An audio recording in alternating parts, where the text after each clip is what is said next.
प्यारे बच्चों, आज हम दूसरी क्लास का सबक माय स्कूल जो कि एक पोएम है पढ़ेंगे।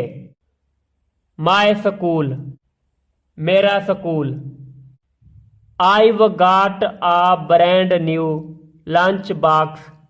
मैंने एक बिल्कुल नया लंच बॉक्स लिया है। My shoes are shiny clean। मेरे जूते साफ और चमकदार हैं। I've got a cool new book bag। मैंने एक बहुत ही खूबसूरत नया किताबों का बस्ता लिया है। And a pencil box that's green। और एक सब्ज रंग का पेंसिल बॉक्स।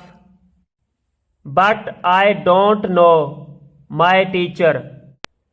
लेकिन मुझे अपनी उस्तानी का मालूम नहीं है। Or where my desk will be। या मेरा डेस्क कहाँ होगा।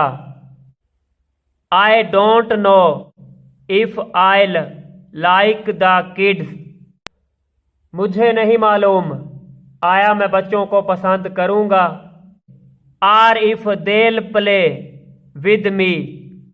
या वो मेरे साथ खेलेंगे। I peek inside my classroom। मैं अपने कमरा जमात में झांक कर देखता हूँ।